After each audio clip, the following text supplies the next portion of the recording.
Yeah, so I'm Lindsay Keeney. I'm the Conservation Director at the Illinois Environmental Council, and I'm also a Vital Lands architect. And I also got to work with these lovely folks on the stewardship study, which this is a really cool piece of. So this is a toolkit for developing a working lands initiative that integrates conservation principles. You'll have Olga and Carrie talking you through this presentation and this work, and I think I'll let them introduce themselves and talk a little bit about what they do outside of this study and why this was important to them. Oh, hi everybody, welcome. This is Carrie Lee, and Olga Landers from Delta and I, as Lindsay said, will be presenting this toolkit today. I do really want to briefly introduce other project team members.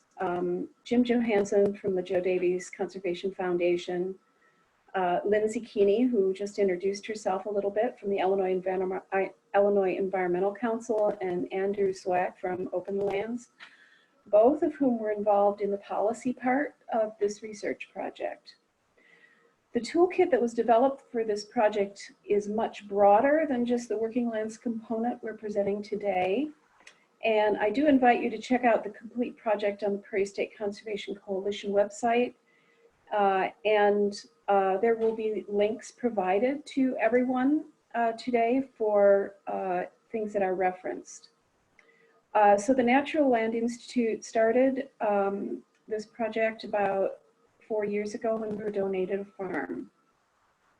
And so I spoke to Delta Institute about doing a research project and seeing if working lands could fund conservation finance, because at the time our board was not really too keen about working with agriculture. So this is gonna kind of talk to you about that as well. And we're going to go quickly through some of this because some of it was in the beginning part was in the first webinar.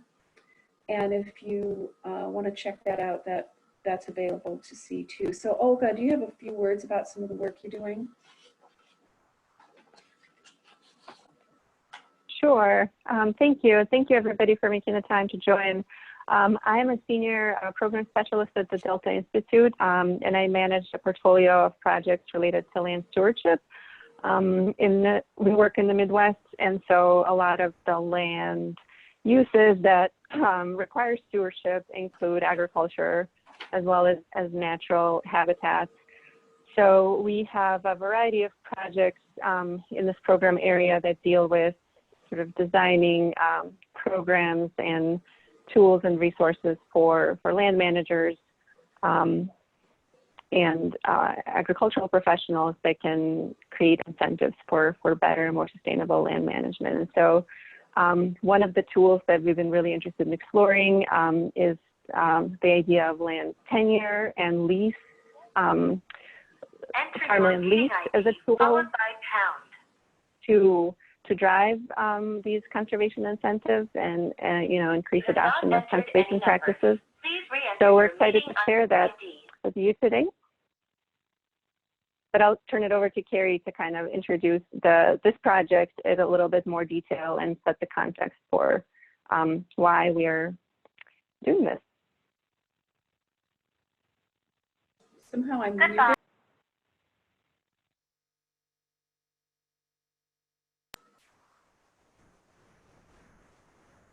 Hello? Okay.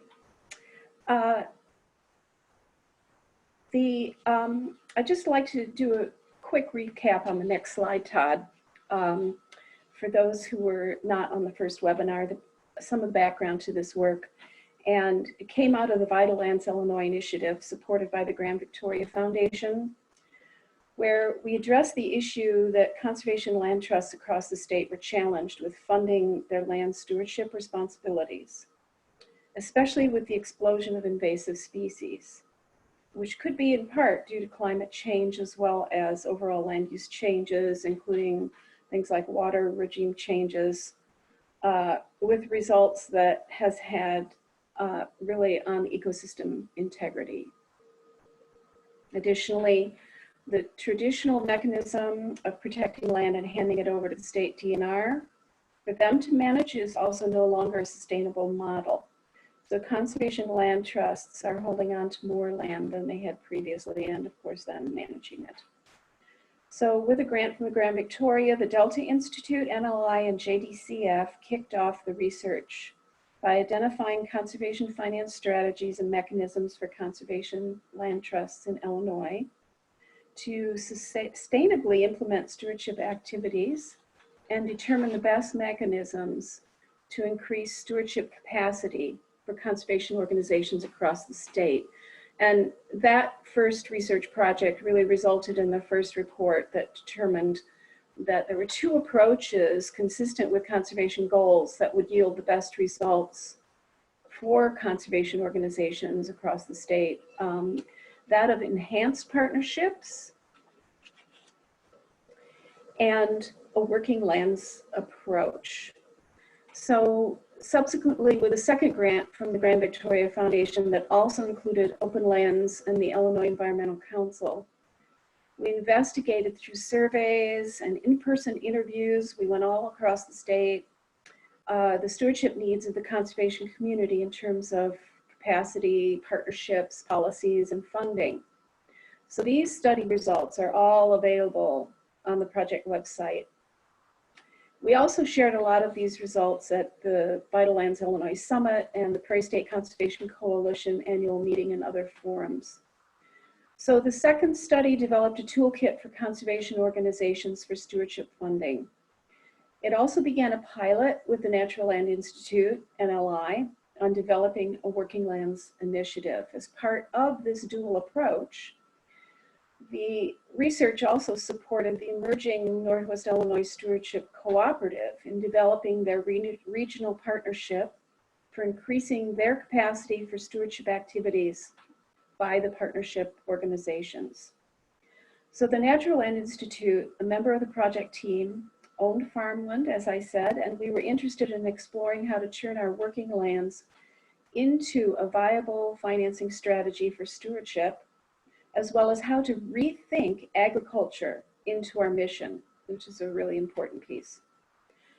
A starting point was reading a book called Farm as Natural Habitat, and the realization that as we expanded our preserved boundaries and created larger ecological complexes, farmland was inevitably going to become part of our portfolio.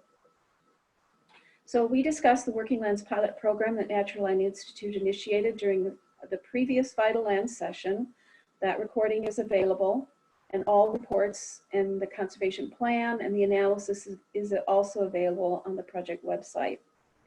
This webinar, we're going to really take some time to focus on the toolkit that we put together to assist other organizations to set up or build on their existing efforts to manage farmland that you might own. I'd also like you to notice the tabs at the top of the slides.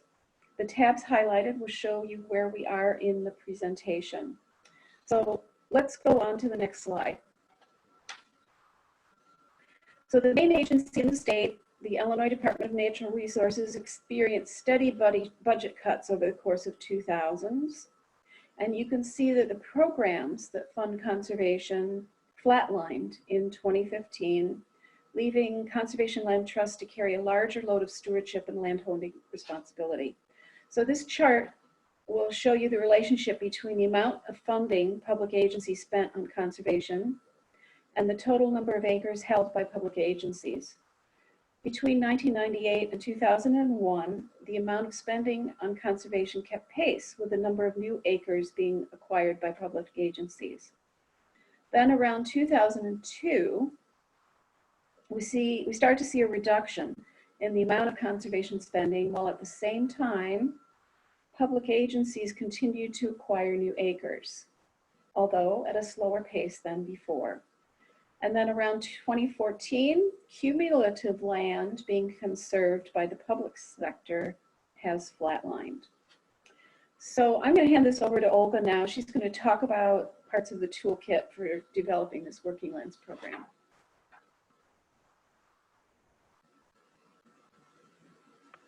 Thanks, Carrie. Just before we dive into this, I wanted to also offer a little bit of context. Part of this toolkit came out of the work that we're doing with public agencies that own and manage farmland in Illinois. And very similar to conservation land trusts, these often happen to be organizations that have a mission to protect natural resources or provide some kind of public good. And so a lot of these tools that we're going to talk about, I think have value and could be useful for the conservation land trust. And so we wanted to kind of share the thinking that we've done on this in terms of generally how to use the lease and the relationship between landowner and tenant to incentivize conservation, and share it with the conservation community today. And so first we wanted to focus on the governance infrastructure for a program like this, for a project like this, to help ensure that it is in line with the organizational priorities and mission. And so for many organizations, farmland management is something that is likely new. And so the first piece in this toolkit that we are putting together is educational. It's basically a fact sheet that introduces the stakeholders to regenerative agriculture and soil health. Natural Land Institute, in the pilot that Carrie had mentioned, had created the Working Lands subcommittee of their Land Conservation Committee, not only to work on the principles and the policy of the program, but also to educate themselves on what regenerative agriculture means and what soil health means in their organizational context. And so this education is typically a very good first step to basically ground everybody and make sure that everybody builds a common vocabulary and a shared understanding of what kind of agricultural management the organization hopes to advance.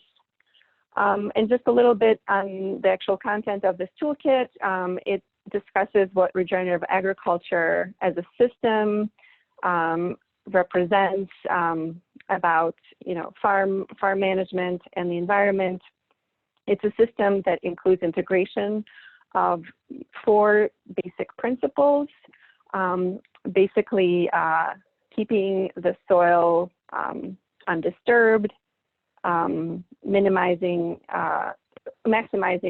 cover of the soil, diversifying the rotations, and integrating livestock. And so this fact sheet introduces these topics and talks about how the regenerative agricultural system is sort of a combination of these things, and that transition to include as many of these as possible to reach kind of a system of management that maybe is desirable on the farmland that you own and manage. This fact sheet, I think it can also be, a useful tool to help overcome sort of cultural barriers and old attitudes between the landowner, so representing the conservation community, and agriculture, farmers that represent the agricultural community. So next, the next piece in the toolkit that can help establish strong governance structures for a Working Lands program is basically development of program principles and goals. And so part of the toolkit includes a template for program principles that describes the rationale for the program as well as broad overarching goals. And this is just a starting point. So some of the goals that we included in the template are implementing farmland management practices that conserve natural resources, providing equitable access to leased land, and building partnerships that enable new approaches and allow for transition to conservation-focused management of farmland. The level of detail that goes into a document like this can vary based on organizational needs, but I think there's definitely room to include more specific strategies and under each goal that sort of define what is important to the organization to accomplish through this program.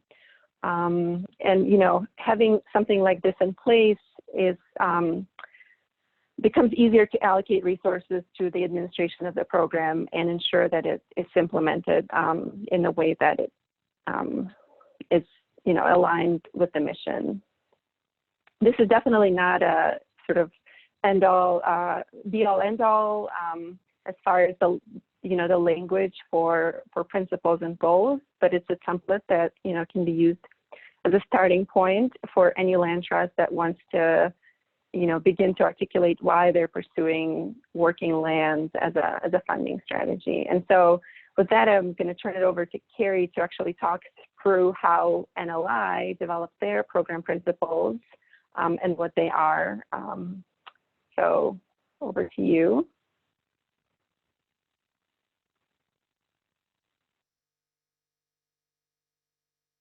The photographs on the right side of the slide show some of the educational activities that our Working Lands Subcommittee hosted to begin to think about what kind of principles really did they and how did they want to develop that into a policy.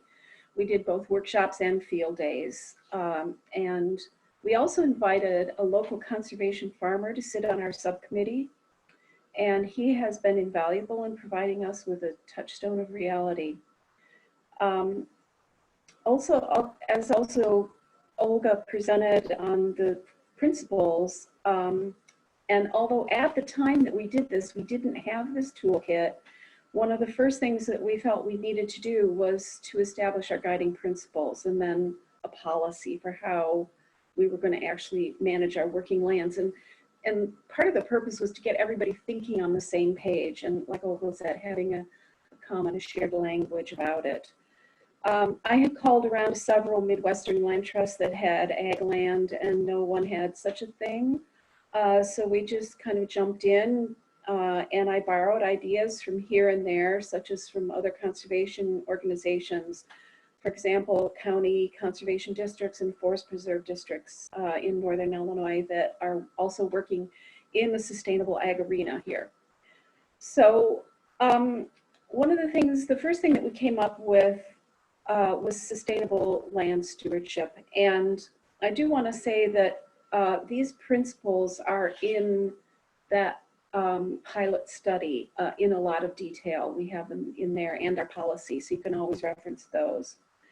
So this principle is for both profitable and responsible land management, and it includes practicing conservation, restorative, regenerative agricultural techniques for encouraging healthy soils and enhanced water quality protection. And our goal on this is for each farm to have farm management and production plans that include a measurable set of goals for soil health and water quality protection.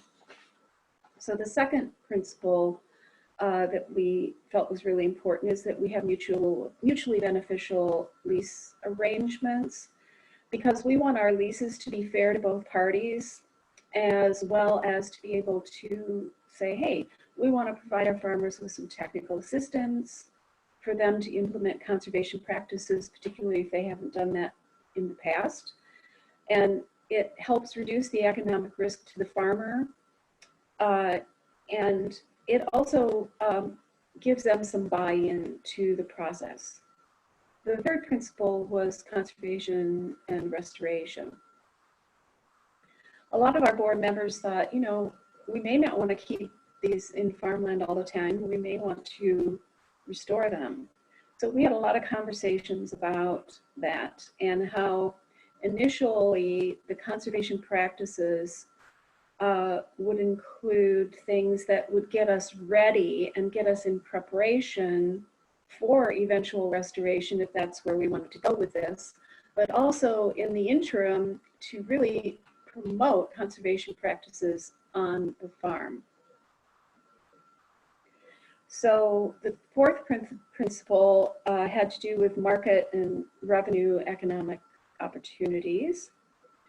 And we wanted to say, you know, each farm individually could be assessed in terms of their economic potential for valuing ecosystem services as well as the potential for local food production, conservation grazing and haying, specialty crops, organic farming, as long as they fit within our policy. So it's our intent to demonstrate that ecologically managed agricultural lands are profitable and improve our region's natural resources. So it's important too that all of these principles are integrated in how we write our farm leases, which we're going to be talking about in a moment. So let's go to the next slide. So when we were talking about our principles and our policy, it became clear to us that we really need to establish some conservation goals for each of those items. So we identified the 4 major conservation goals that we wanted to have on our farms. And these are going to be a farm by farm, maybe even a field by field process, depending on individual site characteristics. So for example, our 400-acre Foss farm, which is the pilot study, has so many different areas. It's got 200 acres being farmed with commodity crops currently. There's a stream corridor, an old disused quarry, an old CRP field, adjacent to an old homestead that has a well and electricity that might be suitable for a smaller organic food producer. There's a large native woodlands and a planted forestry parcel.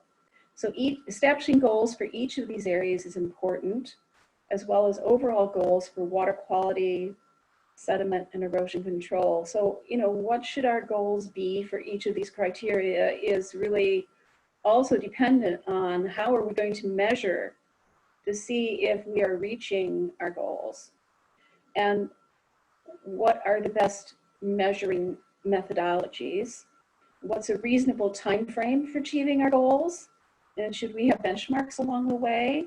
How can we incentivize our farmers? And what is appropriate then after we determined all of these to put in our lease? So we created a conservation lease based on our principles and policy. And after we complete our procedures that we're working on at the moment, we will be revising our current lease in conversations with our farmers.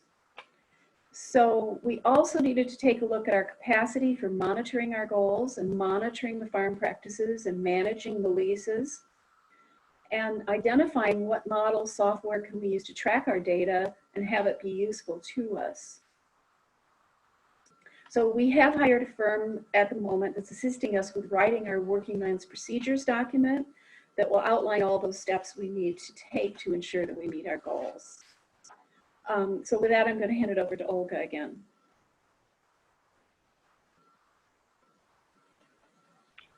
Thanks. This is a good segue to talk about the next piece in our toolkit, which has to do with evaluation. So data collection and analysis is often an integral part of managing and evaluating a working lands program, as in any other program. It can strengthen management decisions, communicate progress towards meeting conservation goals, and inform strategies for eventual restoration of farmland. And often land managers have extensive data sets related to habitat and wildlife surveys that they do. But I think with farmland, it requires some additional planning and thought about what information is needed. And so what we found is that it's helpful to define specific management categories that are important to the organization, and they identify measurable and verifiable metrics that can help evaluate that category. One challenge, as Carrie had alluded to, is prioritizing which categories are really important and deciding on the reasonable number of metrics to be used, as well as availability of the data, administrative burden, cost, and ability to actually detect meaningful changes in the measurements. Other sort of things to consider include, how do we integrate this agronomic data with ecological metrics that evaluate more holistically if natural resource protection goals are being achieved. And then, when it comes to kind of managing this data, thinking about who is responsible for generating, collecting, storing, and analyzing this data that informs program management. And so some of the categories that, I think across the board will be important to consider for something like that will include nutrient management, cropping systems, soil testing, habitat-related metrics. And then the toolkit includes an example of a model for data tracking that we call the Agriculture Conservation Index. It was developed in partnership with McHenry County Conservation District, Liberty Prairie Foundation, and Foresight Design as part of a separate project where McHenry County Conservation District was focusing specifically on tracking data associated with their farmland management. That project is actually featured as a case study in the toolkit, so you can read a little bit more about that if you're interested. But essentially, this index is composed of these management categories, within each having a number of management activities, and then you go through and kind of decide on how you assign scores to that management activity, ranging from, not meeting basic requirements to, meeting and exceeding them. And then you can sort of use this index. You can add up the scores to create an index. You can add them up as is, or you can weigh them based on whatever management priorities you may have for that site.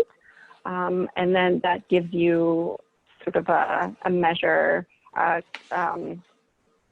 synthesis of different metrics, but can allow you to easily track and report on progress. I think this is, a starting point for an organization that can adjust and add additional categories or remove the ones that aren't relevant. And it's just designed to be something that you can adjust and build on. So that's definitely something that, if an organization is looking to beef up their evaluation of the program, would be a good place to start. So now moving on to the sort of the meat of this, which is the lease itself.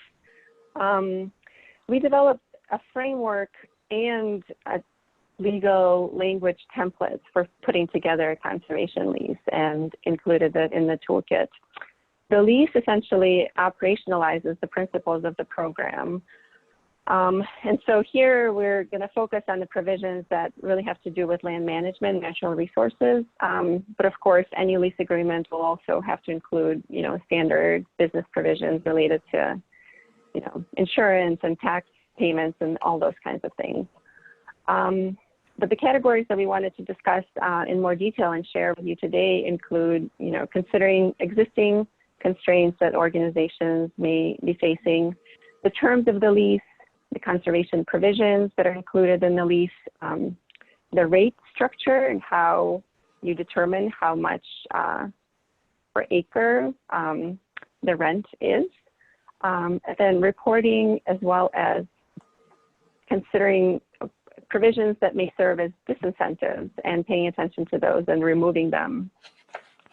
So in the diagram below each circle, we sort of list very briefly what kind of provisions could fall within each bucket.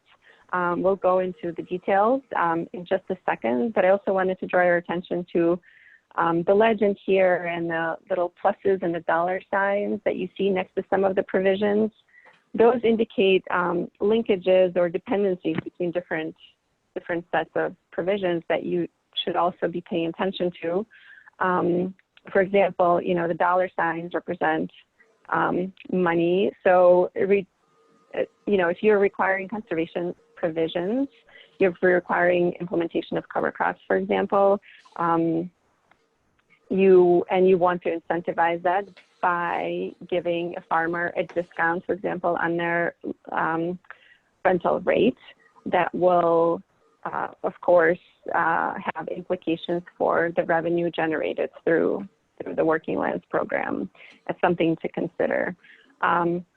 Another example where these linkages occur is, between implementation of different conservation practices and reporting. So if you want to be able to keep track of all these things that are happening on the land and use the evaluation framework, whatever it may be, you want to ensure that you're collecting the information that is useful to do that, that allows you to do that. And so with implementation of particular practices or restrictions on pesticide use, for example, you want to also add provisions in the lease that allow you to kind of gather that information. So in the next few slides, we're going to sort of go through some of these provisions and talk about some trade-offs and examples from the field, from NLI. I wanted to start with this, even though it's not really something that goes into the lease, but it's important to assess constraints at the outset that can help tailor the process that meets the organizational needs.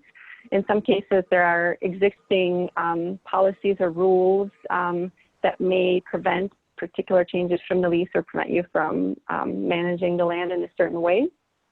And so it's important to know what the existing limitations or conditions might be. And so what are some examples of these? So these include procurement or bidding rules or requests for proposals to find tenants. So basically how the organization goes about finding the farmer for the land. I think the procurement and bidding rules apply more to public agencies. In the case of land trust, maybe an RFP approach is something that's better suited. You can lay out specific management priorities and look for alignment with the farmer that way. If there is an existing ag land management policy that dictates certain things and how they need to be done, that may set some constraints on how the farmland is managed. An example of that is, for example, having a cap on the length of the term. So you want to kind of look through that and understand what the current constraints, if they exist, are. Another thing to consider is staff capacity. So staff may be split between multiple responsibilities with limited time to devote to agricultural leases and monitoring. And so that's always an issue to contend with. And then, managing and monitoring these leases calls for agronomic expertise that may not always be available.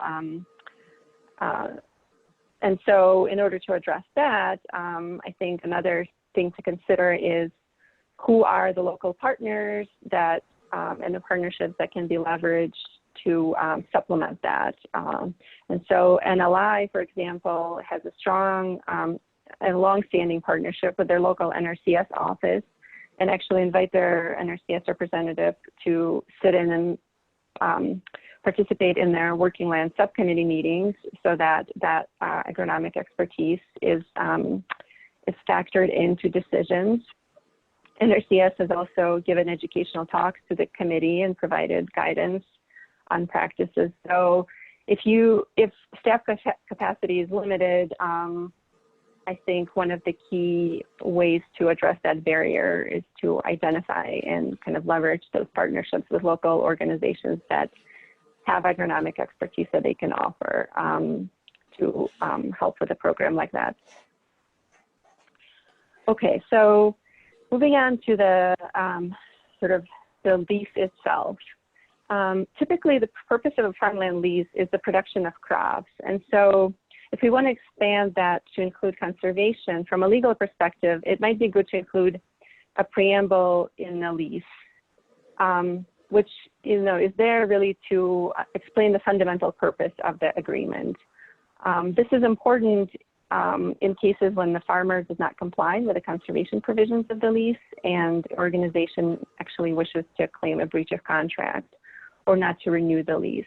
So having a clear purpose of the lease, such as, to build soil health and implement conservation practices, could be really critical to include in the lease itself. The toolkit, as I'd mentioned, also includes a number of templates for these lease provisions. And so in the blue box on the slide, you see an example of that. Throughout the presentation, we're going to share some examples of these templates, but there's a whole bunch of them, and they're included in the toolkit that you can review later on and look at all of them, all of the examples. So I just want to acknowledge that we partnered with Vermont Law School and Vermont Law School Clinic to draft these example provisions. And the law school also helped review statute and case law in Illinois that pertains to farmland leases. And so that is also part of the toolkit if you want a little primer on the legal issues that, may come into play with farmland leases. Okay, moving on to the term. So increases the lease term creates an incentive to implement more conservation because it enhances tenure security. There is, literature evidence that shows that having tenure security is likely to increase the likelihood that conservation practice get adopted. So it's important that the tenant has an opportunity to engage in long-term planning and is on the land long enough to see the benefits of investing into on-farm practices. There's also an opportunity to set the tone for establishing good working relationships with the tenants and reduce transaction costs because these leases cover a longer period of time. And I think for natural resource agencies in particular, if there is a goal to ultimately restore the farmland to natural habitat, being upfront about plans and timelines to terminate the lease ensures transparency in the process while being, upfront about organizational kind of goals and what it plans to do. And so we think that having a term of between 3 to 5 years is probably where the sweet spot for a term could be, but there are, of course, trade-offs. If you have a longer lease, that would allow time for implementation of practices and, you're increasing tenure security, reducing transaction costs. On the flip side, if you're locking into a lease for a longer period of time, you have fewer opportunities to renegotiate the lease rates and the lease kind of conditions. But I think that's, there are ways to get around it. You can have, as long as you have a process for determining how it's set, you can have variable lease terms from site to site. If you know that in the near future you're planning to be restoring that land, you can include those provisions in the lease to make sure that it's, there's a streamlined kind of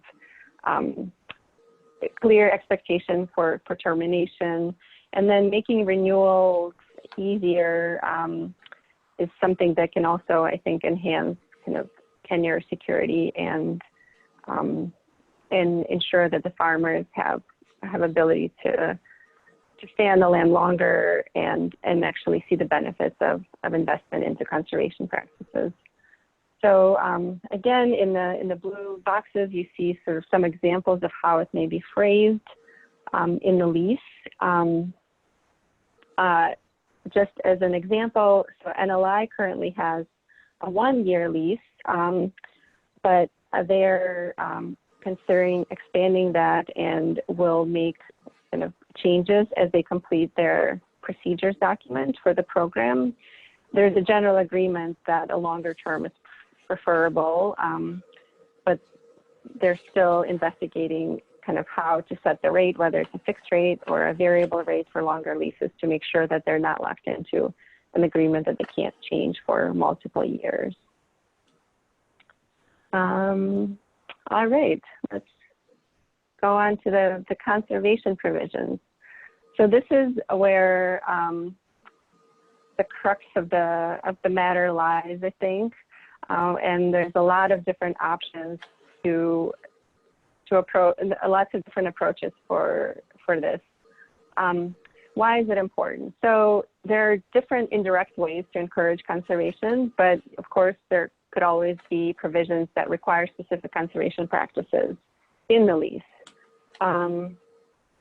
So some practices may require special skills or equipment to implement, and I think it's important to consider coupling them with technical assistance or alternative rate structures to create an economic incentive as well. And so there's sort of a whole number of different types of conservation practices that can be included in the lease that we can talk about. Of course, they all, whether they make sense depends on what kind of site it is and some other conditions, but you can start by requiring a conservation plan, which is the first step in getting all these practices on the land. And I'm going to turn it over to Carrie to sort of talk through how NLI has approached this. Okay, I'm going to talk real briefly here because we're about halfway through our slides and we've only got a few minutes left. I'm wondering, Todd, if we could go over the time, and if people have to leave, they can listen to the recording later. I'm wondering if that would work, if we can take a few extra minutes. Technically, that's fine. We can keep going, but I know folks will. This will be available, and we'll send an email out with the link to it.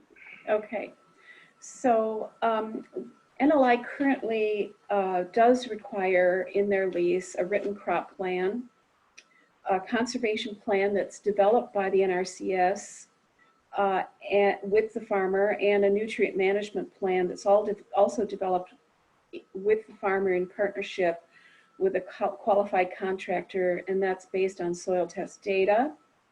We require a split spring application rather than a split spring fall application to reduce nutrient runoff.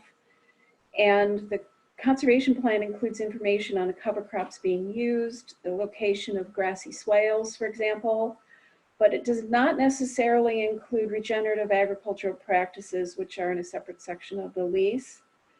And as Olga said, these plans can be adapted and expanded for the conservation goals for each farm.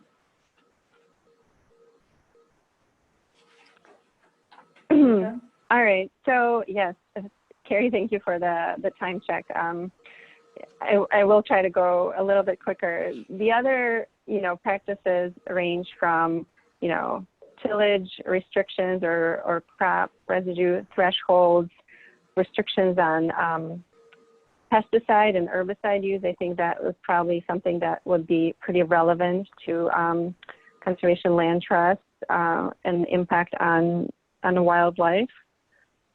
Carrie, you want to say something about that and what approach NLI has been taken? So we've been looking specifically at how we can encourage birds on our farms, for example, as well as native pollinators. And so we're in conversations with the farmer, and we need to be able to start assessing pest management, and we're talking with them about encouraging an integrated approach to pest management that limits chemical usage. So we're taking a look also at prohibiting certain chemicals, and those are actually in the lease. Which chemicals are we not allowing to be used? And it's really important here to develop a strong, trusting relationship with your farmer because it's one of the best ways to ensure that your lease habitat requirements are being met. And our farmer at Foss is currently installing an acre of wet prairie in a marginal area to encourage pollinators. And we're assisting him with installation guidelines and some of the site preparation, so activities. So Olga, did you want to talk about data management or implementing cover crops here? Yeah, I think I could just kind of mention these very briefly. There's a whole suite of conservation practices, I think, that can be included. Cover crops seem to be, ones that are sort of gateway to a lot of the other regenerative agriculture practices right now, but it can range from that to buffers and livestock integration as well. Other kind of things to consider as part of the conservation is including a provision that specifies soil testing parameters, as well as ways to offer technical assistance to tenants, as well as specific parameters for what kind of conservation is needed on that site.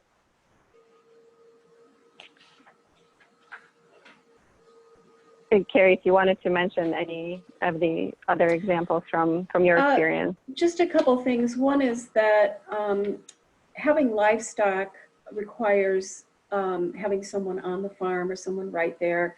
And we do use rotational grazing on some of our other preserves to manage weeds, but at the moment on our farms, integrating livestock is not an option for us. But we are providing technical assistance to our tenants with the soils and a cover crop consultant to assist them with initiating their new conservation practices and using soil biologicals on the experimental farm plots that they're doing, as those farmers had no experience with that. And this consultant has also assisted with conducting the baseline soil tests on those experimental fields that we're working on. That's all. Awesome. Next slide, Todd. This is just an example of what some actual lease provisions for cover crops, for example, could look like. So they would cover, things like how the cover crop should be terminated, associated reporting and costs. And so the cost provisions have placeholders in them right now for, to specify what additional, what, for example, economic incentives may be associated with planting cover crops. And we're currently doing some additional analysis to figure out how these discount rates may be set and how they impact net revenue. So stay tuned for that. And other template provisions that we have in our toolkit, have things for tilling practices, pesticide use, buffers, grass waterways, conservation plans, nutrient management plans, et cetera. And so encourage you all to check them out in the toolkit. Next slide. So the rate, this is a biggie as well. I think, this is a lot of times where people really want to dig in and understand how, the money side of the program. And it's very important in the negotiation process of the lease. If the goal is to promote sustainability and conservation, the rate should allow for adjustments based on investments made by the tenant, and especially if they're shorter term leases, to not create a situation where the tenant is unlikely to actually benefit from those conservation practices. And so the ways to accomplish that is by having an adjustable rate, and I will go into examples of that in just a second. I think there's also an opportunity to have a flexible payment schedule, so allowing higher payments to be made towards the end of the lease term and lower at the beginning, or more payments so there's not one large upfront investment. Of course, that might increase kind of transactional costs. And I think it's important to also make sure that there are no restrictions to allow farmers to take advantage of other cost share programs that they might help them adopt these practices. And as an example, at Foss Farm at NLI, NLI actually is participating in conservation assistance programs with NRCS right now to install vegetative swale to limit erosion from a gully on one of the fields. Okay, next slide, please. So this, the tool also includes sort of a more detailed description of what each different rate, adjustable rate approach is. But this can vary from, you know, offering a percentage discount for a particular practice, or just a flat rate kind of fixed discount. The cost may be split between the farmer and the landowner by having the landowner pay for some of the supplies, for example, seeds for cover crops, while the farmer is responsible for doing all the planting and termination.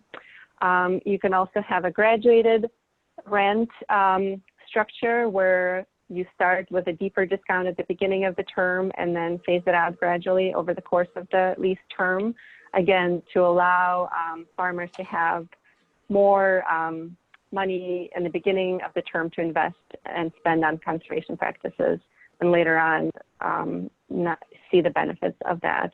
Another approach is reimbursing the farmer for doing the doing the practices after the fact.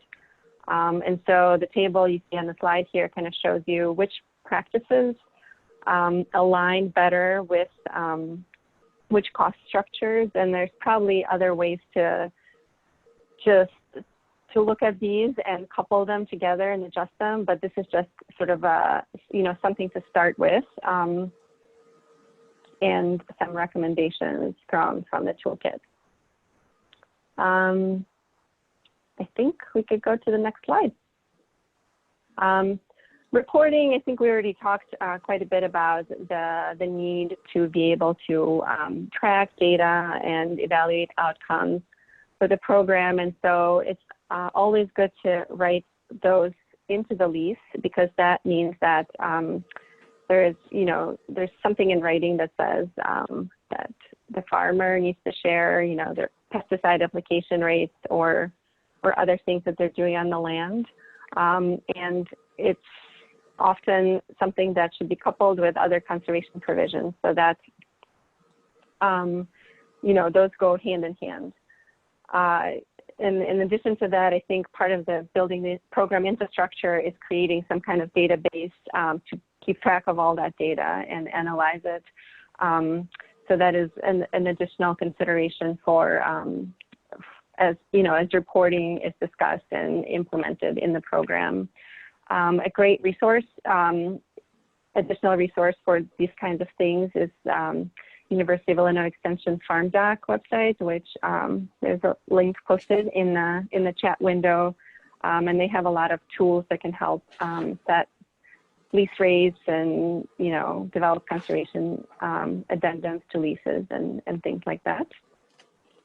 And closing out these different lease kind of provision categories are disincentives. So if we go to the next slide, you'll see sometimes there are sort of common provisions that are included in farmland leases that may actually work against us if we want to see more conservation on the landscape. These things include like a good neighbor provision, so which means that they're really aimed at maintaining a neat farm look and managing noxious weeds. So that could, for example, incentivize overuse of pesticides, and so that is something to be aware of. I think access to land is another thing to pay careful attention to. If you want to make sure that there's transparency and ability to verify things, you want to make sure that there are no undue restrictions related to land access. And then, back to rental rate structures, I think in some cases, adjustable rates are linked to commodity prices or yield from the farm, and that could be a little risky, because I think that could still incentivize high production kind of operation and rotations rather than conservation. So those are things to be on the lookout for. And finally, this is just, something that I think everybody who has an agreement in place will need to address, which is enforcement. And if if there are things that are not going according to plan, you need to have a process for remedying it, whether it's allowing for exceptions, a notice period to remedy the issues, under what conditions you actually can, terminate the lease. And, in the softer way, you can actually even put in provisions that require meetings between landowner and tenants so that you could kind of set up that communication channel and discuss management issues and practices in order to avoid some of the issues related to enforcement and non-compliance. So this, I think, is the section that focuses on the lease. And in just a few minutes that we have left, I wanted to talk about the program. So all these tools that we've developed and the pilot projects and the things that we've been working on are now being kind of put into a program framework and design. So, and part of this project is to develop a guidance document for land trusts that may be interested in setting up a working lands program like this.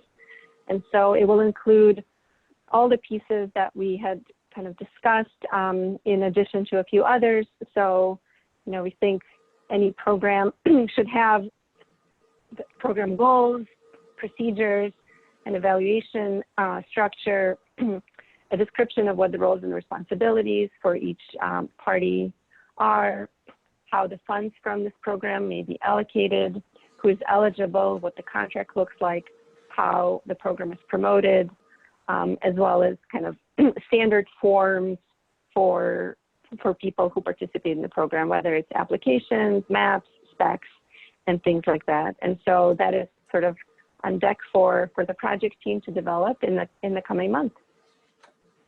Carrie, you wanted to maybe mention a few things you're thinking about with this? I just wanted to address in a little more detail fund allocations and some of the outreach. I know we had some questions last time on fund allocations, and the way we've currently allocated our income is that a certain percentage of the farm income goes back into the farm, one of them more than the other. And in the first 3 years, for example, we did some boundary surveys, we demolished a derelict home site, we restored a well, there was some cost share tree clearing with a farmer, and a stream bank stabilization project.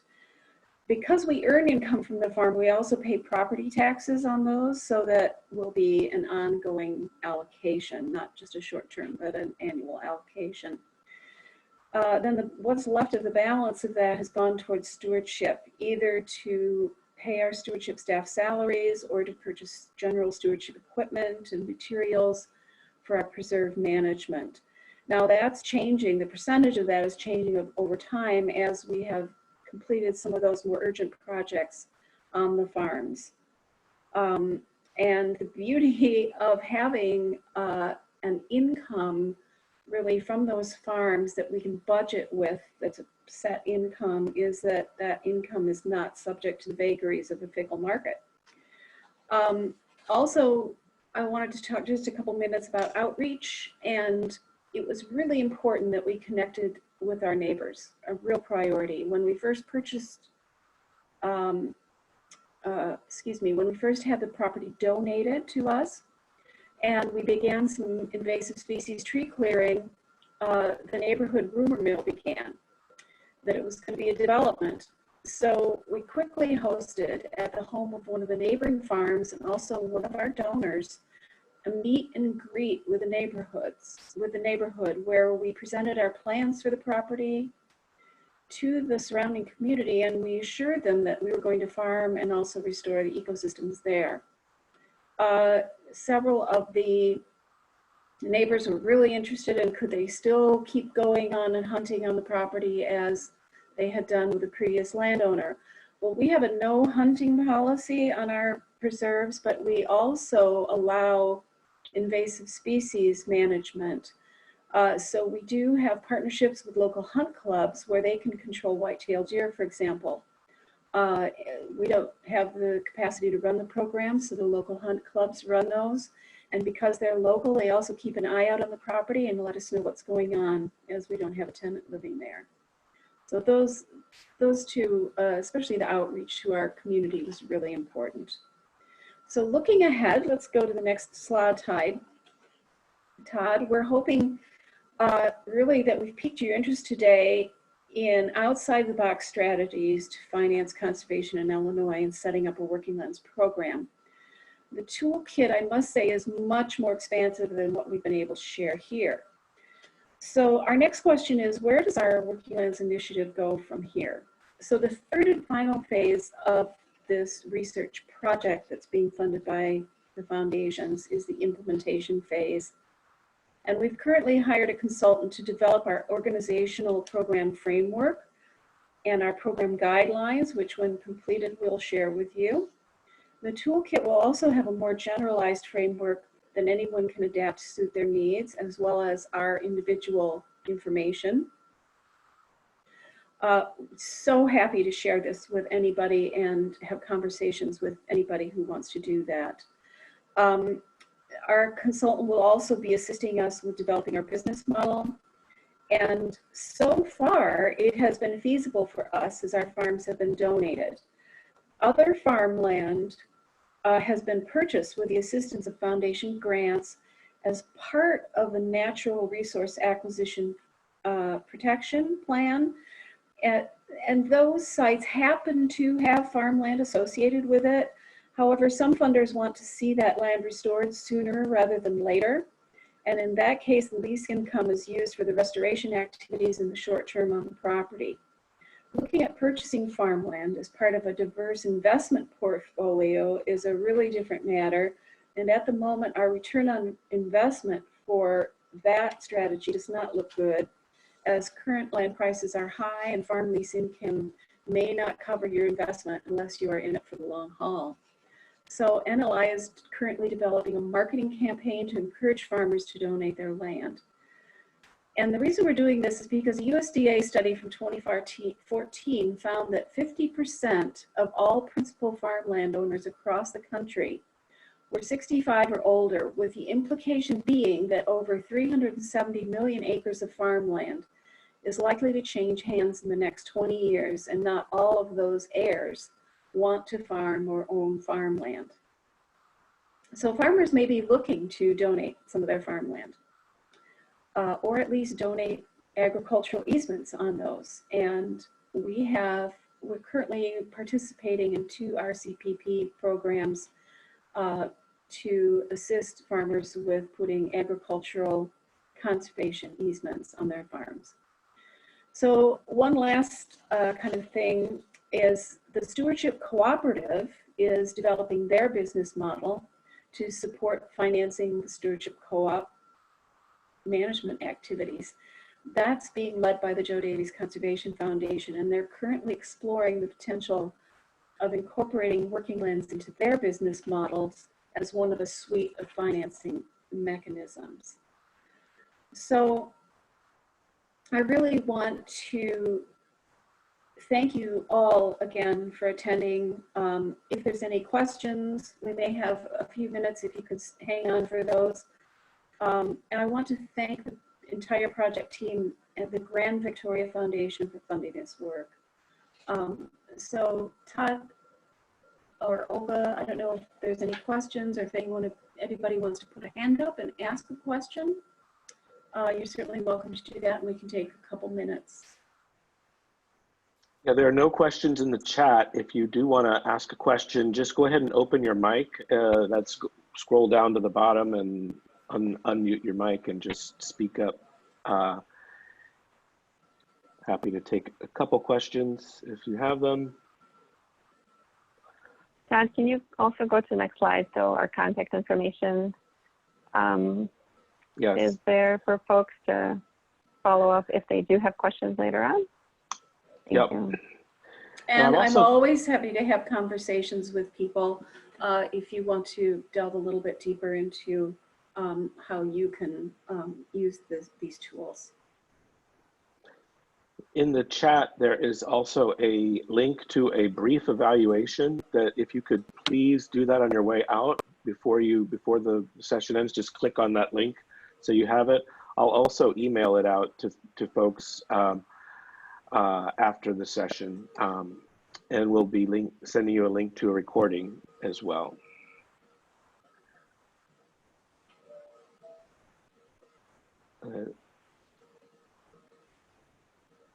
Well, thank you, everybody. If there's no questions, we really appreciate your interest in this and look forward to finalizing our implementation strategies with you. Thank you.